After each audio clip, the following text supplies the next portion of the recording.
Hoje eu vou conversar com o Sérgio Pereira. Ele atua como consultor e CTO freelancer. Tudo bem, Sérgio? Obrigado por aceitar o convite. Olá, Edu, tudo bem? Obrigado pelo convite, do meu lado.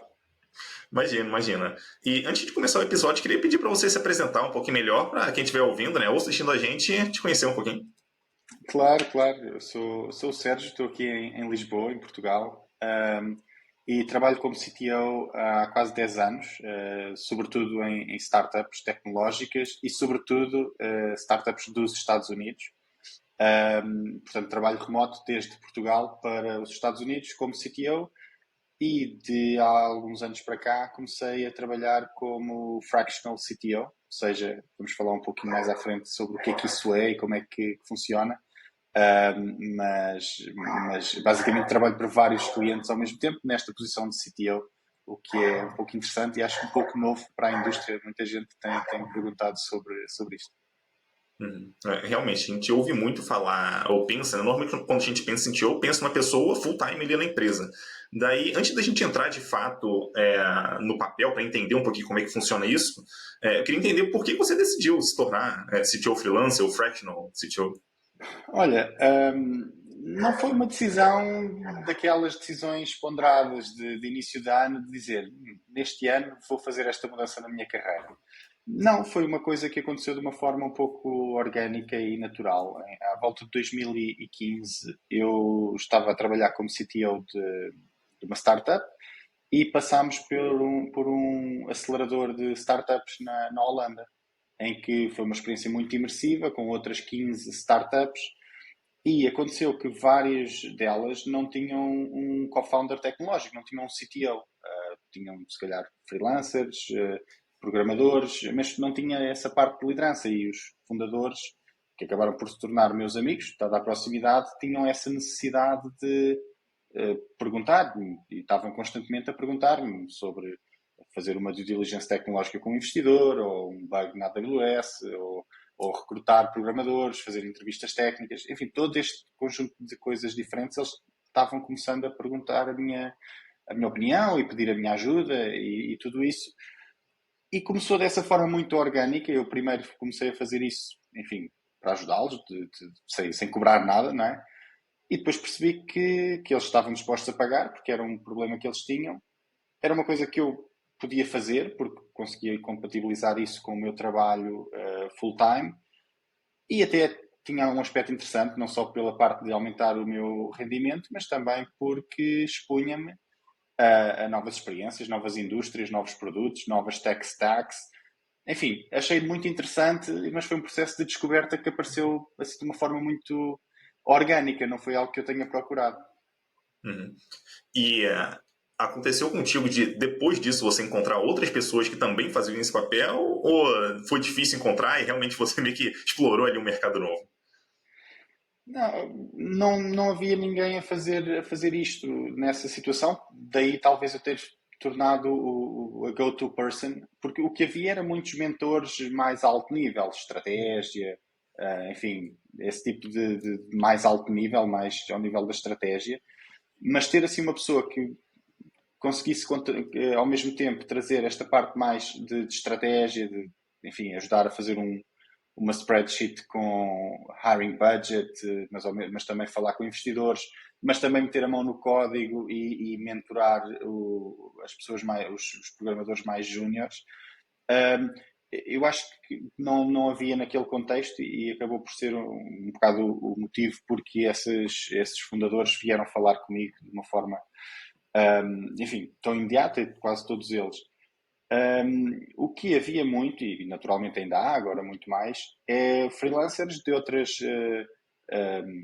enfim, noutras posições. Enfim, o freelancer de PHP, o freelancer de DevOps, enfim, tudo isto continua a existir. E acho que foi essa comunidade que eu encontrei na altura para entender algumas coisas que são comuns e transversais a todas estas posições que são feitas neste formato de freelancer. Por exemplo, como é que se arranja clientes? Como é que se gera o facto de eu num mês tenho 5 clientes e não tenho mãos a medir e estou a trabalhar de manhã e à tarde e à noite e a ganhar imenso dinheiro e no mês seguinte não tenho nenhum cliente e estou cheio de ansiedade porque não tenho receita enfim, é muito diferente de um trabalho full-time, em que eu tenho um contrato e, em princípio, fico lá durante alguns anos, não é?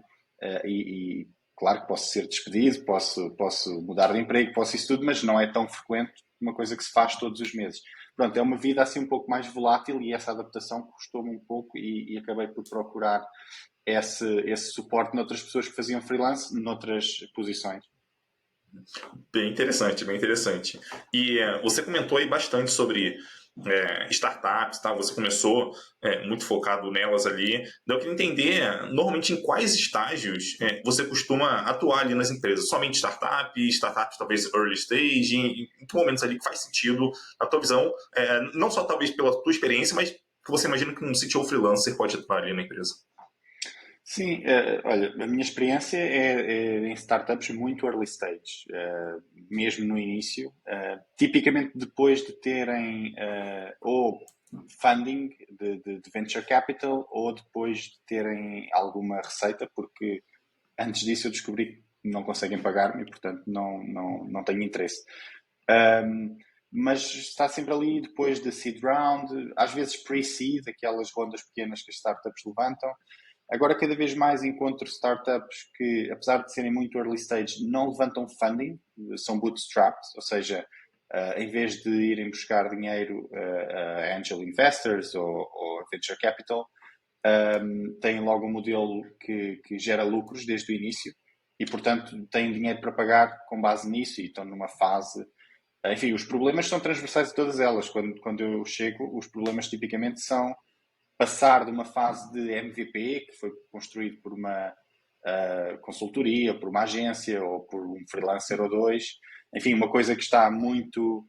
Serviu para testar o conceito, para conseguir os primeiros clientes, mas não escala dali. Portanto, um dos grandes desafios é passar desse MVP para um produto mais escalável, que consigam crescer as vendas, investir em marketing para trazer, para dobrar, triplicar ou multiplicar por 10 o número de utilizadores e percebem que o produto atual não funciona, porque tem muita dívida técnica, tem bugs, a equipa não funciona, a equipa desapareceu, em muitos casos acontece isso. E esse é um cenário, é esse problema, esse desafio tecnológico que precisam de uma pessoa com alguma maturidade para resolver. Outro, às vezes, tem a ver com a equipa. Às vezes não há nada de mal com o produto, simplesmente estão numa fase em que querem crescer a equipa, querem trazer perfis mais séniores, querem levantar a barra do standard de engenharia, digamos assim, começar a ter um processo de CI/CD mais repetível, mais confiável, testes, ter ambientes enfim, desenvolvimento, enfim, todo esse conjunto de práticas que são boas práticas numa organização de engenharia mais madura e que a maior parte destas startups numa fase muito inicial não têm, porque não precisam, mas depois começam a ter essa necessidade e é nessa altura que tipicamente falam comigo e é aí que eu consigo ter maior impacto. Uhum. E nesse caso, eu achei bem curioso, né, você mencionar aí sobre aumentar a maturidade ali da tecnologia. Nesse caso, você costuma entrar muito no técnico ou você delega isso, contrata pessoas que talvez já tenham esse conhecimento para ajudar a estruturar? Normalmente, como é que funciona? Sim, é assim, depende, tudo depende, cada empresa é diferente e eu gosto de ter uma abordagem em que eu me adapto às necessidades da empresa. Um, por isso, às vezes eu meto a mão de construir produto, mas cada vez é menos frequente isso acontecer, porque é muito mais eficiente em termos de custos eu ajudar a empresa a definir a estratégia e contratar uma equipa em que eu fico a fazer code review, faço a mentoria dessas pessoas que entram e depois eu posso fazer um phase out, né? Posso sair ou ficar numa capacidade mais pequena de só advisory, que é muito mais interessante a nível de custos para a empresa. Por isso, para a sua pergunta, eu faço um conjunto de coisas, desde colaboração mais técnica, seja ela escrever código, como disse, é cada vez menos frequente, ou seja ela fazer code review, participar nas meetings de arquitetura, de feature planning, de abordagem técnica. Muitas vezes as empresas vêm ter comigo porque têm dívida técnica muito grande.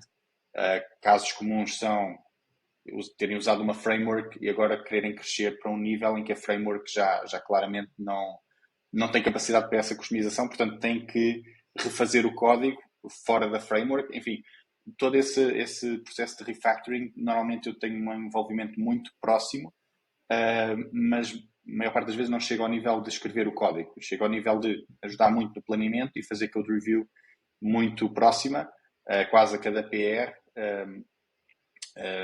ou seja, de uma colaboração técnica muito grande.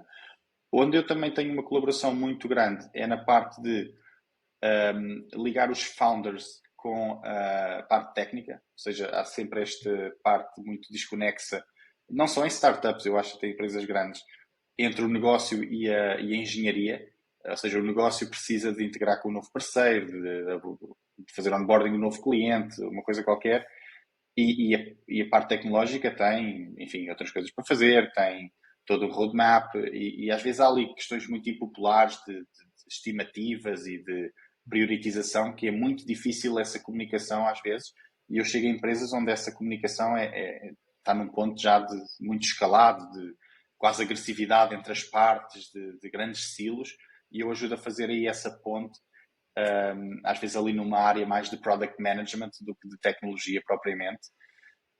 Portanto, aí parte mais de processos, ajudar os processos de produção de tecnologia a amadurecerem com as necessidades. E depois, outra parte disto é a parte de equipa, não é? A ideia de um fractional CTO, ou pelo menos a minha, é eu entro numa empresa quando a empresa precisa de mim, ajudo a fazer uma transição, mas a certa altura eu quero sair e a empresa também quer que eu saia por boas razões, não é? Porque cresceu e quer contratar um CTO full-time, ou porque a equipa existente cresceu as competências para não precisar tanto de mim, e eu passo para uma posição mais de advisory, ou enfim, uma posição muito menos de muito menos tempo alocado. Por isso ajudo a crescer a equipa, a contratar, definir as roles, fazer muitas vezes até enfim, procuro na minha network, faço o sourcing das pessoas, faço as entrevistas, faço o onboarding e vou reportando aos founders quando acho que a equipa está numa posição de autonomia. Então começamos a tratar do phase out, que sucesso nesta posição de fractional CTO é um pouco diferente do sucesso em posições full-time, não é? Numa posição full-time, sucesso é ter boas performance reviews, ter aumentos salariais todos os anos e ficar na empresa muitos anos. Em fractional CTO eu acho que sucesso é um pouco diferente. Sucesso é trazer um grande valor à empresa num curto espaço de tempo. Muitas vezes estamos a falar de 3 meses, 6 meses, e depois disso passar para um phase down em que eu criei as competências na empresa e a empresa já não precisa tanto de mim e portanto, muitas vezes as minhas colaborações de fractional CTO terminam comigo a contratar um CTO full-time, que eu faço onboarding, eu faço as entrevistas, faço a seleção, faço o onboarding e quando está o onboarding feito, eu saio e saio muito feliz. Muito legal. Assim, você falou bastante coisa interessante. Uma delas que eu queria explorar um pouquinho mais é sobre. Você comentou, né, que eventualmente você está ali meio que numa posição mais executiva mesmo, né, junto com os fundadores da empresa, para ajudar a tomar melhores decisões, enfim, a se conectar com a galera técnica que já está trabalhando na empresa. E em outros momentos você está no baixo nível ali, muito próximo do código, para garantir que a parte tecnológica também funciona bem. Daí eu queria entender, assim, um pouquinho do teu ponto de vista. Vamos imaginar que quem está ouvindo ou assistindo a gente tem interesse de um dia se tornar uma pessoa CTO freelancer. Nesse caso, eu imagino que a pessoa ela precise saber navegar muito bem nesse caminho aí, né? Desde ir para a parte técnica baixíssimo nível até alto nível ali, enfim, na parte executiva e tal. É mais ou menos por aí? Sim, é assim, no meu caso, eu já fiz tudo isso em trabalho full-time antes e mesmo em trabalhos fractional CTO já tive mais de 20 clientes, por isso eu já vi muita coisa, não é?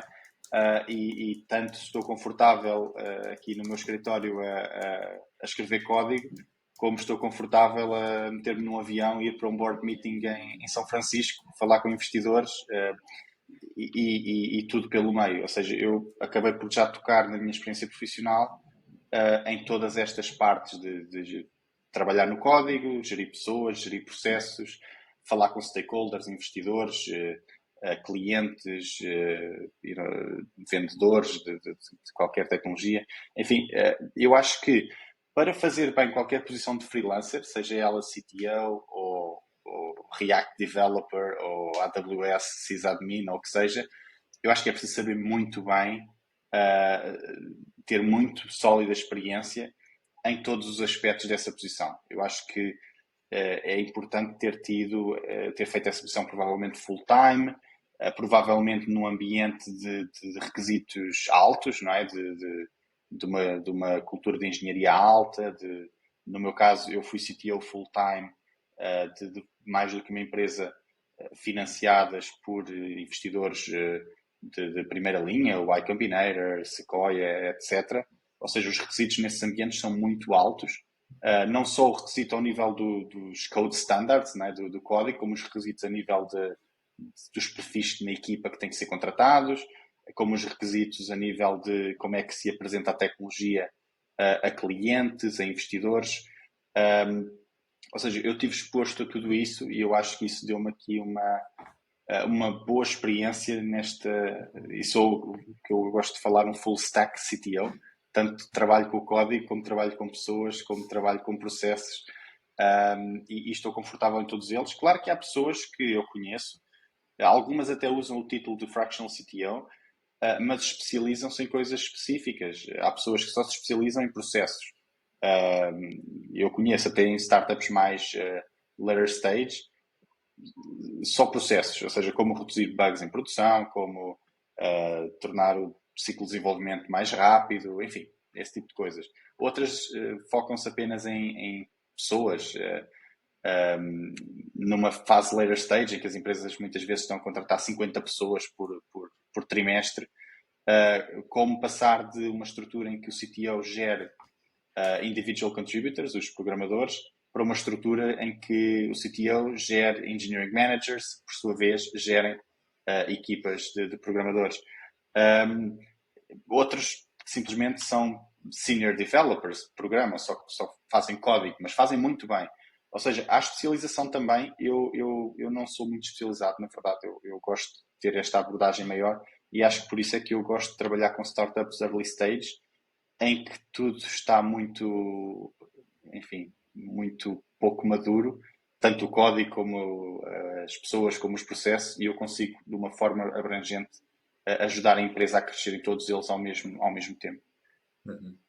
Bem legal. E você comentou ali sobre, vamos dizer assim, né, normalmente o finalzinho da sua atuação na empresa, que tem a ver com a contratação de uma pessoa CTO full-time e tal. Daí eu queria entender quais são, talvez, os principais indícios ali de que a empresa está próxima já de alcançar esse ponto aí, de trazer realmente uma pessoa CTO para trabalhar full-time.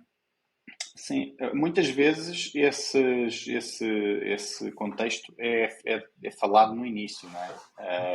Muitas vezes há um objetivo, muitas vezes houve algum evento que levou à necessidade de eu entrar, seja um evento positivo, por exemplo, a empresa levantou uma ronda de 5 milhões e agora tem muito dinheiro e muita expectativa, mas não tem pessoas para operar essa mudança que leva a cumprir essa expectativa. Portanto, pode ser esses eventos positivos, um fundraising ou um cliente grande que foi conseguido e que trouxe muita receita à empresa, ou pode ser um evento negativo, por exemplo, trabalhavam com uma agência de desenvolvimento e a agência desapareceu. Questões de pagamentos ou o que seja, e a agência desapareceu, ou alguns casos eu entro em situações em que há problemas graves de performance e o meu scope de trabalho inicial é tirar pessoas, ou seja, muitas vezes há grandes problemas com o CTO atual ou com partes grandes da equipa, e parte do meu scope de trabalho é arranjar uma redundância para terminar essas pessoas e depois então contratar nova liderança. Seja qual for exatamente o trigger que levou a empresa a contratar-me para Fractional CTO, normalmente nós falamos deste ciclo, o que é esperado. What does success look like, como dizem muitas vezes os americanos, o que é o sucesso nesta colaboração. E normalmente o sucesso tem a ver com ter contratado liderança que vai fazer o trabalho que eu estou a fazer de uma forma fractional ou interina. E isso muitas vezes implica contratar um novo CTO, que eu geralmente lidero esse processo. Muitas vezes são pessoas até da minha network que eu acho que são um bom fit para as necessidades. Outras vezes a empresa não quer contratar um CTO, simplesmente tem um senior developer, por exemplo, que é muito forte tecnicamente, mas é muito fraco a nível de gestão de pessoas e de processos, porque nunca esteve exposto a isso, e a minha colaboração incide em ajudar essa pessoa a crescer para conseguir ter uma posição mais próxima dos requisitos de um CTO. Ou seja, há aqui requisitos de contratação, mentoria, requisitos técnicos também por exemplo, fazer um refactoring grande e eu fico a gerir essa transição, que é muito importante para a empresa, mas essa transição tem um horizonte temporal de, digamos, 2 meses, 3 meses, 6 meses, o que seja, em que no fim desse processo reavaliamos e se foi bem sucedida a transição, já não há necessidade de eu estar lá. Por isso, normalmente isso está planeado no início e normalmente eu saio quando há pessoas para fazer o meu trabalho, eu construí essa redundância o que quer que seja a necessidade premente que me levou a contratar, dívida técnica, bugs em produção, enfim, o que quer que sejam os desafios técnicos ou de processos ou de pessoas, foram resolvidos e eu criei redundância para continuar, para não degradar esse estado e, portanto, eu posso sair. Muitas vezes fico numa posição de advisory, por exemplo, enfim, fico disponível para uma call de vez em quando, ou se, enfim, uma pessoa que sai da empresa e a empresa fica ali com um buraco nas competências. Enfim, eu ao fim deste processo torno-me aqui uma pessoa de confiança dos founders e muitas vezes para eles, enfim, faz sentido deixar-me ali numa posição de low touch, de pouca interação, mas que se for preciso eu estou lá, em vez de sair totalmente. Mas pronto, isso é uma coisa que se discute caso a caso. E já aconteceu de você, vamos colocar assim, entre aspas, você demitir a empresa, seja porque alguma coisa ali não está funcionando tão legal, enfim, talvez no direcionamento que você está dando a coisa não está funcionando tão bem. Se aconteceu, quais são talvez motivos que podem levar isso a acontecer? Assim, aconteceu e acontece e vai certamente acontecer no futuro, mesmo que eu não queira que isso aconteça. A razão principal para eu demitir clientes é eles não me pagarem, que é um grande problema dos freelancers. Se falar com qualquer freelancer em qualquer posição, é isso, porque as posições full-time passam pelos recursos humanos, normalmente são coisas mais reguladas, isso tudo. O trabalho de freelancer não, os contratos são mais livres, mais abertos. E eu tenho feito grandes alterações ao longo do tempo para me proteger de clientes que, enfim, decidem a certa altura deixar de pagar a mim ou à minha equipa ou a pessoas que eu contratei e para mim isso é inaceitável e quebra-se a relação na hora. Mas questões mais ligadas ao trabalho também já me aconteceu uma vez. Os founders contratarem para operar uma grande mudança, sobretudo tecnológica. A ideia era fazer um refactoring muito grande, porque tinham tido uma agência na Índia e depois a agência deixou de trabalhar com eles.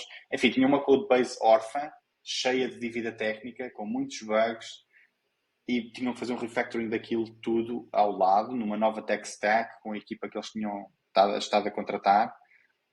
E passado um mês ou dois de trabalhar com eles, eu percebi que eles não estavam dispostos a fazer isso. Ou seja, eles contrataram, nós tínhamos um contrato, tínhamos essas milestones de fazer esse trabalho. Refactoring não é bonito do ponto de vista do negócio, não é? É difícil os stakeholders de negócio perceberem o racional para um refactoring. E a certa altura nesse processo eles perceberam, ok, isto vai demorar mais tempo e nós queremos desenvolver mais features, por isso vamos continuar a trabalhar na codebase que temos. E pronto, aí foi uma decisão que eu não concordei com eles, porque, e depois vim a saber, passados uns meses, eles vieram a fazer um refactoring porque perderam clientes importantes devido a não conseguirem servir com a tecnologia que tinham.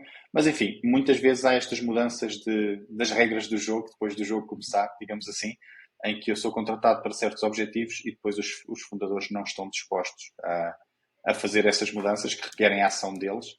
E pronto, não, aí eu falo com eles de uma forma muito amigável e decidimos que não faz sentido continuar com o scope de trabalho inicial porque não há vontade, na verdade. Acho que não cumprir o combinado realmente é um problema ali. Muda tudo, muda o jogo todo, né? E um outro ponto que eu queria entender de você, ou até que ponto, né, na verdade, faz sentido uma empresa que já tem fundadores técnicos contratarem, talvez, CTO freelancer ali. Encaixa muito bem, não encaixa? Tem embate, não tem? Normalmente, como é que funciona? Sim, já me aconteceu várias vezes. É um pouco contraintuitivo, na verdade, porque a maior parte dos contratos que eu tenho são com empresas que precisamente não têm fundador técnico, não têm CTO e enfim, há um vazio muito óbvio ali que eu vou preencher. Também acontece entrar em empresas que têm CTO ou que têm um Head of Engineering ou Tech Lead ou um Senior Developer. E o que acontece nesses casos é essa pessoa muitas vezes é quem me contrata, é quem sugere a minha contratação, porque geralmente o ciclo de crescimento de uma startup começa com o Edu é o Lead Developer, enfim, é o fundador técnico, e é programador. O fundador técnico numa startup no início é o que programa o produto, portanto é totalmente escrever código, o seu trabalho, 100%. Quando a empresa cresce, tem clientes, enfim, tem investidores, a expectativa aumenta muito. O trabalho do Edu deixa de ser só escrever código. O Edu, de repente, tem que falar com investidores, tem que contratar uma equipa, portanto, tem que parar de escrever código, tem que ir à procura de programadores, entrevistá-los, fazer onboarding. Depois tem uma equipa, portanto, tem que gerir pessoas. Além de escrever código, tem que gerir essas pessoas. De repente percebe, bom, ter uma equipa de várias pessoas, tenho aqui algumas questões de processo, como é que eu vou escrever código, tantas pessoas a escreverem código na mesma codebase sem ter merge conflicts e coisas do género, como é que nós vamos fazer processos de QA que sejam repetíveis e determinísticos, deploy, etc. Ou seja, de repente o Edu deixou de escrever código só para escrever código e gerir pessoas e gerir processos e falar com investidores e falar com clientes. Por isso, neste processo, muitas vezes esta figura que eu estou a dizer do Edu diz ao CEO, ao fundador, que há partes do trabalho que têm que cair, têm que ser delegadas. E muitas vezes uma evolução natural é esta pessoa evoluir para fora de escrever código, ou seja, delegar a parte de escrever código e passar para fazer uma gestão mais alto nível da tecnologia, gerir as pessoas e gerir os processos.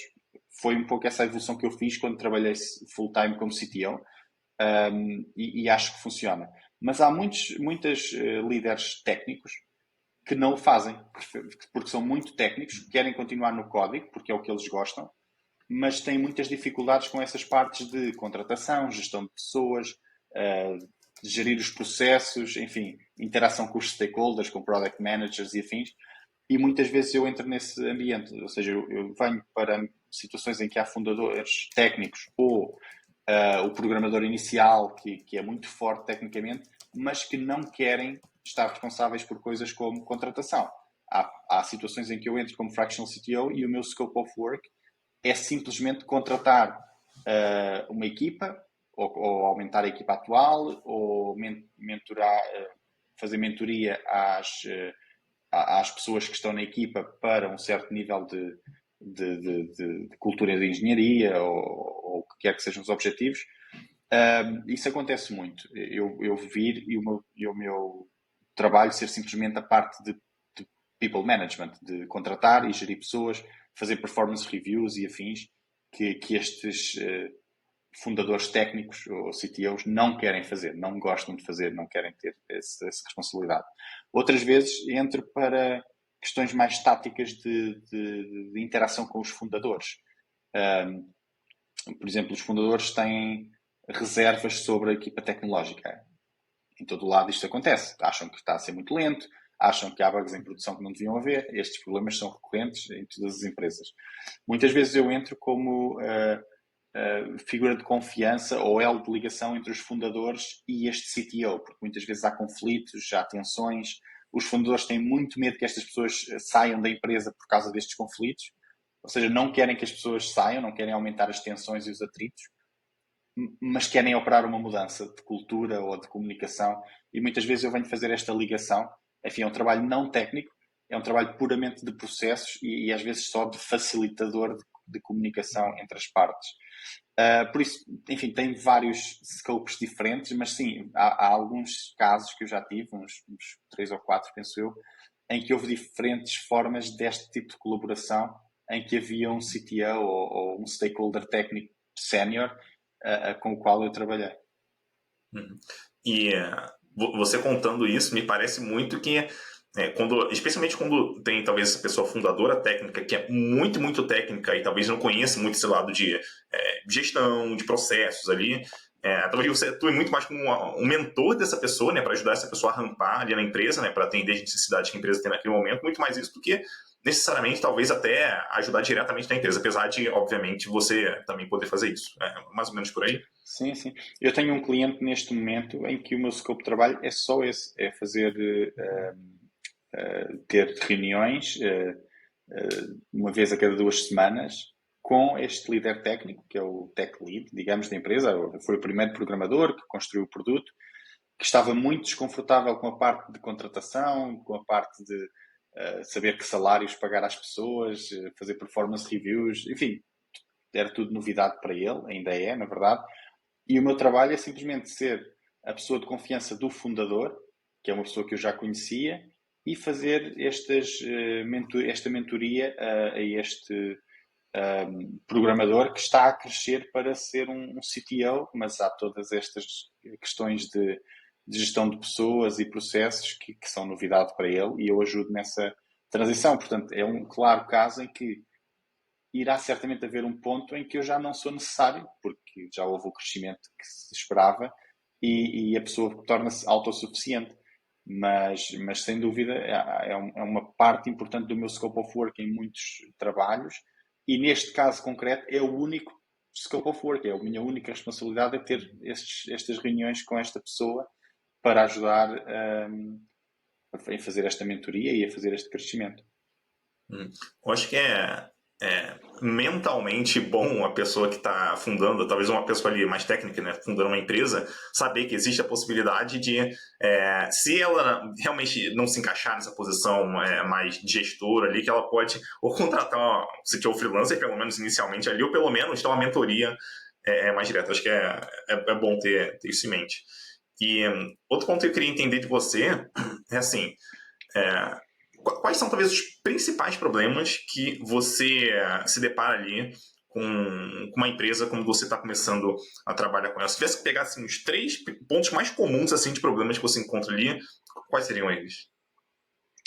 Sim, eu acho que o ponto mais comum é uma empresa em que os fundadores começaram a construir o produto com um freelancer ou com uma agência e escolheram a mais barata que conseguiram encontrar. E o produto foi criado, conseguiram criar o produto, conseguiram lançar, tiveram os primeiros clientes. Ou seja, nada contra essa abordagem de escolher uma agência ou um freelancer o mais barato possível para fazer a primeira versão.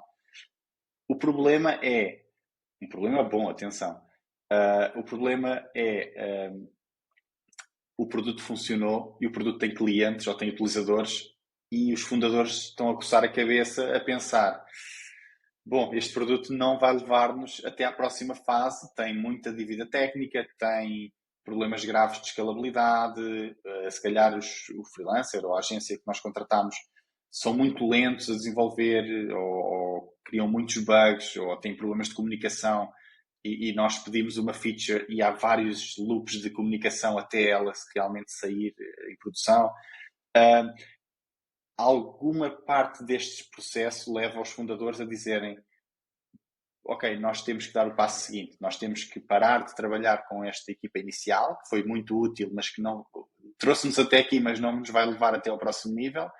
E temos que trazer liderança mais sénior, que já tenha feito este processo, porque nós nunca fizemos, e que consiga construir capacidades na empresa para nos levar então a essa próxima fase. Muitas vezes os fundadores falam comigo e não fazem ideia o que é preciso. Eles percebem que está mal, percebem que há outras empresas a fazer bem, mas não percebem o que é que eles têm que fazer para conseguir chegar a essa próxima fase. E é uma frustração muito grande, porque imagine, criar uma empresa, começar com a ansiedade de não saber se vai ter clientes e de repente tem muitos clientes, muitos utilizadores, se calhar tem dinheiro de venture capital, tem muita expectativa, muitas possibilidades, mas não tem produto que consiga chegar lá, não tem equipa. E esse é o problema maior que eu tenho, é conseguir fazer essa transição de uma equipa inicial feita para ser temporária para uma situação mais permanente.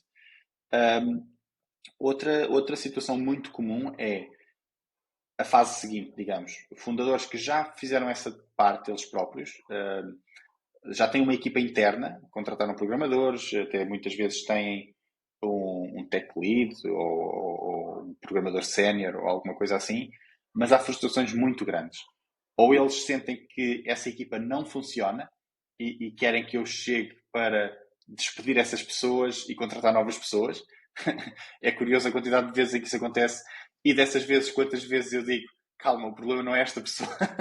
É muito impopular, mas às vezes funciona e realmente, enfim, é muito fácil culpar os programadores, mas muitas vezes a raiz do problema está na comunicação ou na direção do produto, enfim, ou num conjunto dessas coisas.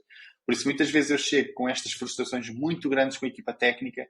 Às vezes é para operar uma mudança, sim, eu faço essa mudança. Outras vezes a mudança vem de dentro, é uma mudança cultural, uma mudança na comunicação ou nos processos. Portanto, eu diria que esse é o segundo ponto. Existe uma equipa, mas aquilo não funciona muito bem e eles querem uma melhoria.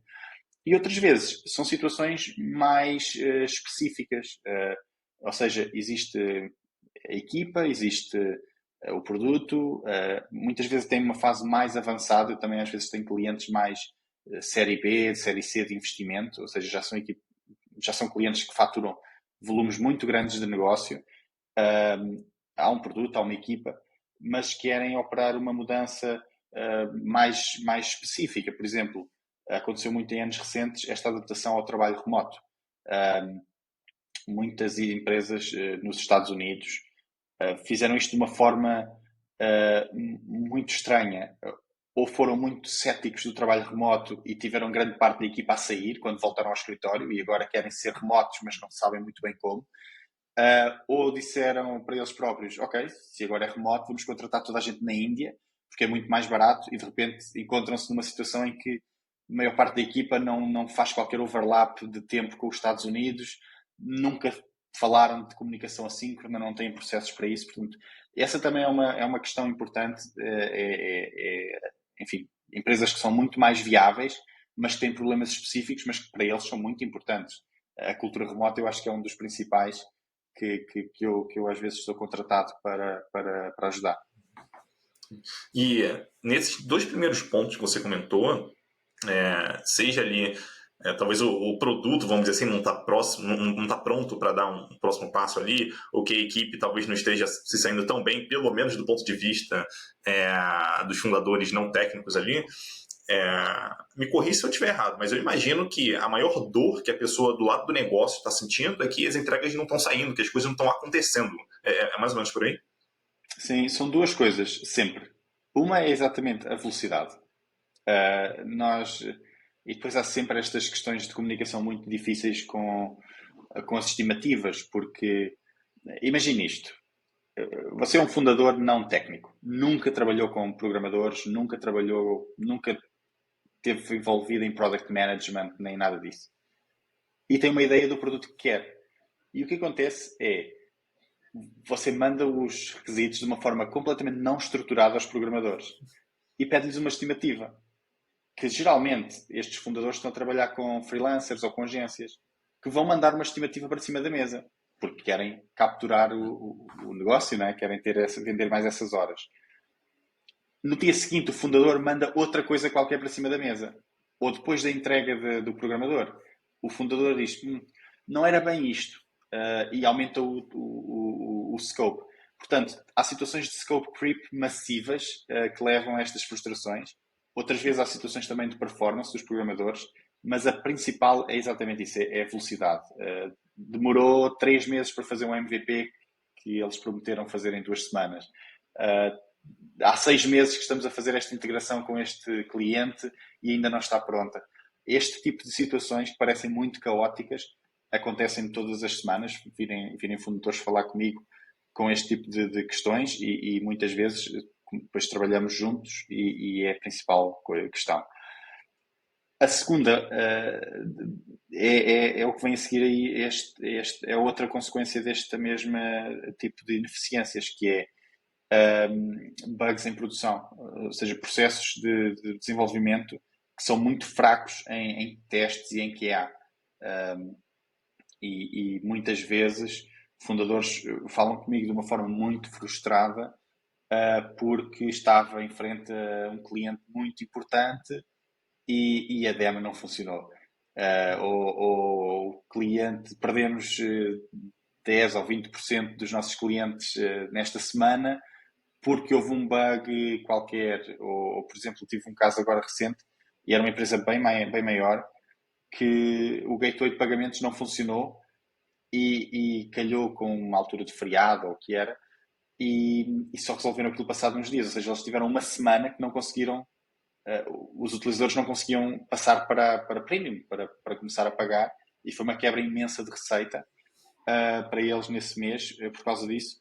Por isso, muitas vezes é isto, ou processos, ou dificuldade em lançar um produto, demora muito tempo, a velocidade é muito baixa, ou bugs em produção, e bugs em produção estou a falar de questões muito sérias para o negócio, pagamentos que não são coletados, clientes que terminam contratos por falha dos SLAs e coisas do género. Estas são as duas questões mais proeminentes nessa questão de técnica.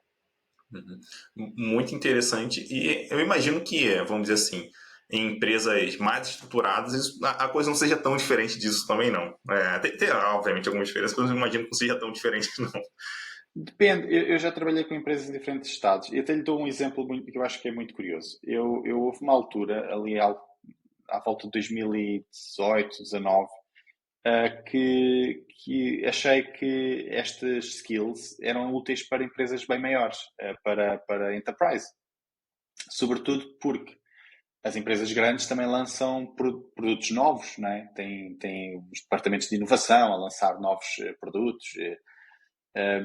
Então trabalhei com algumas, por exemplo, tive um projeto na Porsche, na empresa de automóveis, em que trabalhei algum tempo com eles, tanto remoto como no departamento de inovação deles em Berlim, e a ideia era lançar uma nova startup. E o Edu pode pensar, ok, uma empresa tão grande, as coisas devem ser muito mais estruturadas e devem ser muito mais determinísticas e devem passar por muitas fases de aprovação e não sei e tudo isso. Mas não, na verdade, estes produtos novos que são lançados nessas empresas grandes são, na verdade, startups também, não é? Ou seja, são equipas novas que são criadas de propósito para este fim. Tipicamente seguem o mesmo parâmetros, ou seja, começam com uma agência, tipicamente bem mais cara, não é como os fundadores de startups que vão a mais barato, estes pagam normalmente muito bem. E depois de construir as capacidades, normalmente fazem um spin-off dessa startup para ser independente. Foi o caso nessa situação. Eu não achei muito interessante a colaboração, sobretudo porque há muitas burocracias na parte não técnica. Tudo demora muito tempo e eu gosto mais de trabalhar com startups, mas também se aplica a empresas maiores e certamente há um mercado provavelmente muito grande para fazer este tipo de trabalho para empresas maiores, para quem gosta desses ambientes e tem essas capacidades. Por isso, enfim, acho que estes problemas são transversais a empresas pequenas e empresas grandes. Interessante. E um outro ponto que eu queria entender de você é como você se organiza, né, para ser produtivo ali, porque eu imagino que você trabalha com várias empresas, ou pode trabalhar com várias empresas ao mesmo tempo. Então, como é que você se organiza o seu trabalho ali para que talvez uma não influencie negativamente na outra? Sim, essa parte é desafiante. Sobretudo, enfim, ter trabalho a mais normalmente é um problema bom de se ter. O problema mau de se ter é quando não há trabalho, portanto também não há salário, não há receita, e esse é o problema pior. Mas ainda assim é um problema que às vezes é um pouco complicado a nível de integração com a vida, sobretudo os meus clientes estão maioritariamente nos Estados Unidos, portanto, se não tenho cuidado, acabo a trabalhar muitas vezes à noite, à madrugada, e é uma coisa que eu quero evitar, naturalmente. Por isso, a forma como eu tenho estruturado é, eu tenho apenas um cliente que necessita muito de mim. Tipicamente é um cliente que está em part-time ou algo do género, em que tipicamente eu tenho um envolvimento muito grande. Eu faço gestão de, por exemplo, de entregas ou de produto, ou tenho um envolvimento muito grande a contratar a equipa, tenho reuniões com alguma frequência. Normalmente tenho só um cliente desses e é a minha prioridade esse cliente. Depois tenho alguns outros clientes com uma alocação mais pequena, por exemplo, estes clientes de mentoria aos programadores, ou clientes em que eu já trabalhei numa capacidade maior e, entretanto, houve um phase down e agora estou numa parte mais de advisory, que não tem necessidade de meetings recorrentes, nem nada disso. Ou seja, normalmente eu organizo desta forma para, para não correr o risco que já me aconteceu no passado de, imagino, eu acordo de manhã e tenho os slacks de 3 clientes diferentes a pegar fogo. Um tem um bug em produção, o outro tem 2 programadores que se demitiram e todos eles querem falar comigo agora, imediato.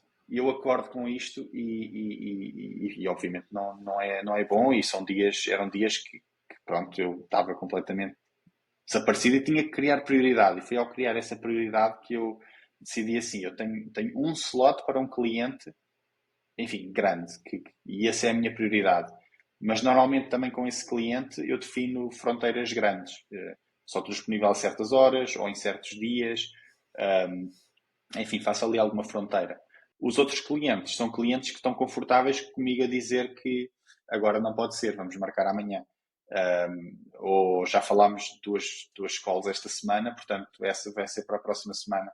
E são clientes que normalmente estão confortáveis com este tipo de nível de serviço, e funciona para mim, porque tudo o que seja mais assíncrono eu consigo adaptar melhor a minha agenda. O meu problema era ter estes cenários de 2 ou 3 clientes diferentes com os Slack channels completamente a pegar fogo e a precisarem de mim no imediato. E aí, obviamente, eu não conseguia servi-los todos, tinha que escolher um, e os outros, obviamente, não ficavam satisfeitos. Sim, como um CTO part-time, CTO freelancer, imagino que você já tenha tido contato com muitas empresas, você viu muitas delas dando certo, outras tantas dando errado ali, não funcionando tão bem. Daí eu queria entender, assim, do teu ponto de vista, na tua experiência, talvez quais os principais fatores que levaram as empresas que tiveram sucesso a ter sucesso e as que não tiveram sucesso a não ter sucesso. Tem algum padrão assim que você encontrou? Sim, é assim, em startups o default é não ter sucesso, infelizmente, porque eu algumas delas tenho equity e gostava que elas tivessem sucesso e fossem vendidas por muitos milhões, mas na verdade, no mundo real não é assim, a maior parte delas vai acabar por falhar. Muitas vezes porque simplesmente o produto não encontrou clientes, às vezes não tem nada a ver com o trabalho de CTO ou com a equipa ou até com os fundadores, é mesmo assim que as coisas são, é um mundo difícil de ter sucesso. Eu trabalho numa fase muito early stage, portanto, se falarmos que sucesso é a empresa crescer e ser vendida ou fazer uma IPO, esse outcome normalmente está a 5, 10 anos de distância. Portanto, eu tenho alguns ex-clientes que cresceram em equipas que agora têm 50 pessoas, 100 pessoas, são empresas importantes nos seus mercados, nos seus nichos, e tenho muito orgulho nisso, sobretudo porque algumas delas têm equity, portanto eu continuo muito esperançoso que elas estejam vendidas um dia por um valor considerável, mas são algumas. A maior parte são empresas em que ou não funcionou, ou eu vejo que a empresa continua do mesmo tamanho e com o mesmo nível que tinha, enfim, quando eu trabalhei com eles, imaginemos 2 ou 3 anos atrás, portanto, não há evolução e a empresa acabará por, provavelmente, ou fazer um pivot grande para outra posição, ou os founders vão fundar uma nova empresa, ou vai simplesmente desaparecer. Eu tive um caso de uma empresa, um cliente que tive na Suíça, em que a empresa foi vendida a uma empresa grande, cotada em bolsa, e foi muito interessante, mas tive sentimentos mistos que levaram a grandes aprendizagens. Por um lado, é sucesso, não é? Ou seja, fiquei muito orgulhoso de parte do meu trabalho ter feito a empresa chegar a um nível em que foi vendida, foi numa fase muito, muito cedo, mas foi uma aquisição interessante. Um, Foi uma situação dessas em que eu entrei na empresa onde havia um CTO. Era um CTO muito técnico, era um produto de inteligência artificial, de code reviews automáticas. Enfim, agora é mais comum com esta onda de Generative AI, mas isto foi em 2019, portanto já foi há 4 ou 5 anos atrás. E os fundadores eram mesmo muito técnicos, PhDs de inteligência artificial, ou seja, eles queriam trabalhar nos modelos, queriam trabalhar na tecnologia, eles não queriam trabalhar na parte de produto sequer, nem de equipa, mas de produto, ou seja, transformar essas teses de doutoramento deles, que eram muito evoluídas para a altura, estavam uns bons anos à frente do seu tempo, eles não queriam trabalhar na parte de transformar isso num produto em que os programadores e os CTOs fossem adotar. E eu trabalhei com eles e o meu scope de trabalho era maioritariamente Product Management e gestão de pessoas, e gestão de delivery da parte de front-end. E eles foram vendidos, ou seja, eu senti grande parte disso como mérito meu, porque a parte que foi comprada, em grande medida, teve a ver com a adoção que o produto teve, e eu tive a trabalhar com eles durante mais do que um ano, e sem dúvida teve muita interação minha. Mixed feelings, porque apesar deste sucesso todo eu não tinha equity nenhuma, portanto fiquei com aquele sentimento amargo na boca de dizer se calhar havia ali uma conversa que podíamos ter tido e não tivemos, e eu teria tido parte deste outcome. Mas fiquei muito orgulhoso e esse foi um caso muito objetivo de sucesso muito cedo. A maior parte das startups, mesmo que tenham sucesso, este cenário de serem vendidas acontece só muitos anos mais tarde. Nesse caso aconteceu poucos meses depois de eu acabar a minha colaboração com eles, e fiquei muito feliz com eles, por eles, obviamente.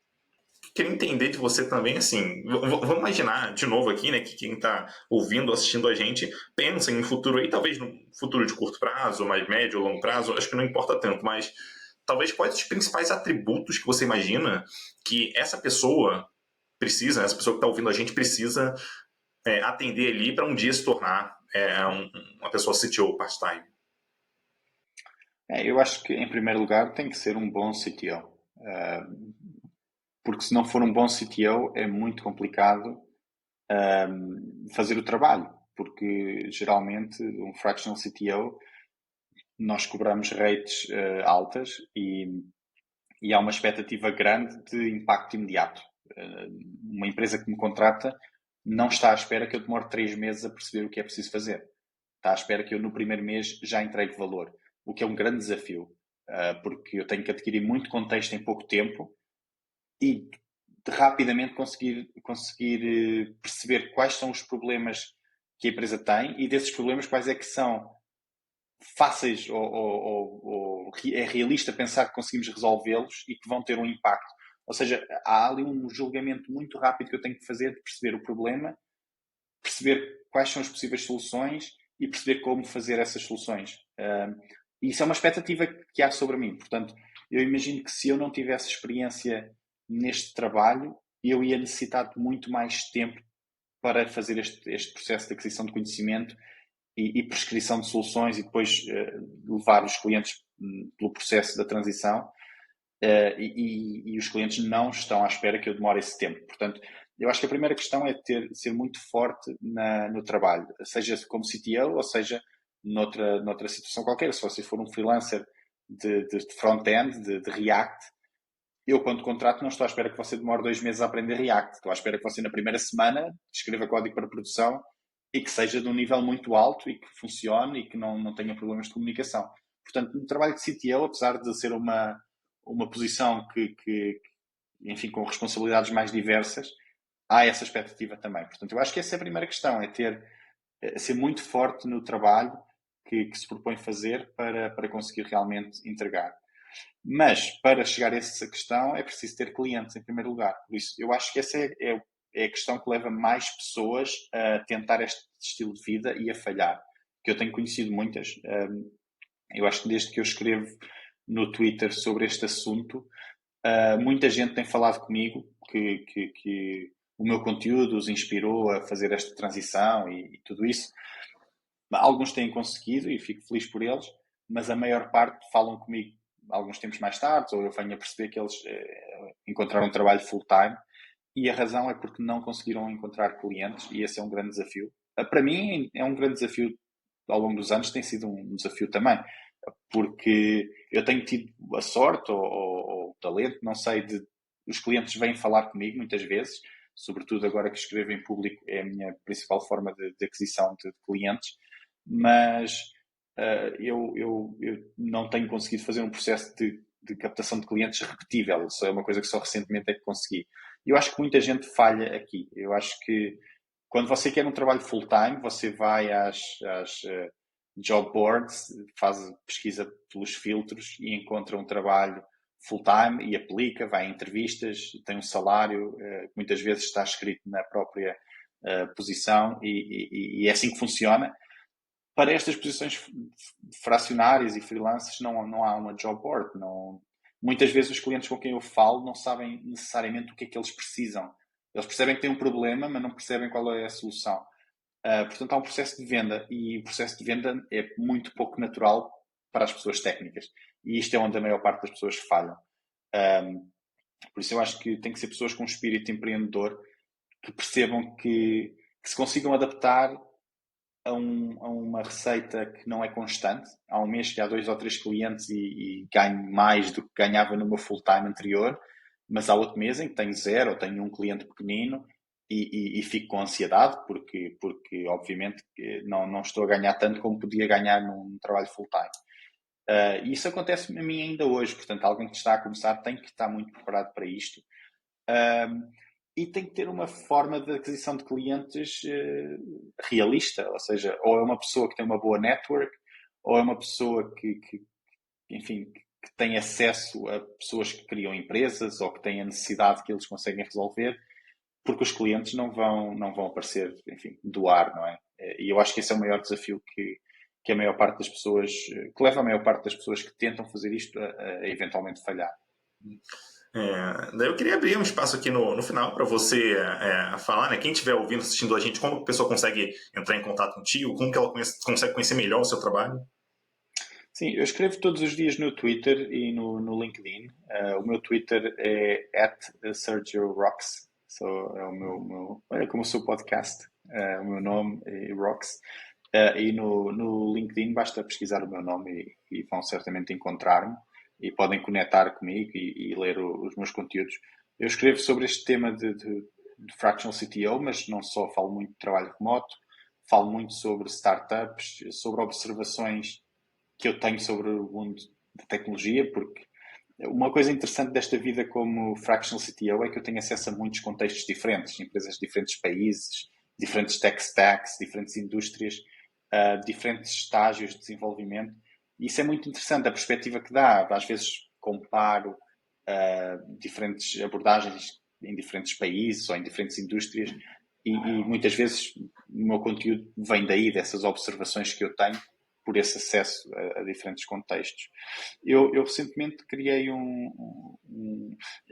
eu criei um produto recentemente e gostava de falar um pouco disso porque uma das principais razões porque as pessoas me seguem no Twitter, sobretudo, e no LinkedIn, para ler estes conteúdos é porque querem melhorar a sua carreira. É uma questão natural da nossa vida, queremos melhorar a nossa carreira, seja a passar de full-time para freelancer, seja a passar de trabalhar localmente no nosso país, que tem salários baixos, para trabalhar remoto para uma empresa nos Estados Unidos que paga muito mais, seja evoluir para posições de liderança. E muitas vezes as pessoas falam comigo sobre isso, como é que conseguem operar essa mudança.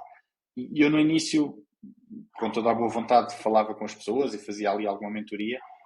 De há uns meses para cá tem sido impossível, porque são muitas. Então criei um produto chamado de Remote Jobs for Interest. Se forem ao meu Twitter, vão rapidamente encontrar. E é basicamente um curso com 6 sessões live dadas por mim e com uma comunidade onde tem a mentoria não só minha como da comunidade para encontrar trabalhos remotos e para crescer na carreira. Tenho algumas pessoas do Brasil, mas o que mais me orgulha é que estou a chegar às 100 pessoas. Isto é um projeto muito recente e dessas 100 pessoas tenho mais de 30 nacionalidades. Portanto, temos pessoas do mundo inteiro e é muito interessante e enriquecedor. E eu acho que quem está a ouvir poderá certamente beneficiar de juntar à comunidade. Eu vou botar todos os links aqui nas notas de podcast, então Twitter, LinkedIn, o próprio curso lá para a comunidade. Bom, muito obrigado por você ter participado aqui, Sérgio, novamente. Um abraço e a gente se vê por aí. Muito obrigado, Edu. Muito obrigado e um abraço a todos os que estão a ouvir.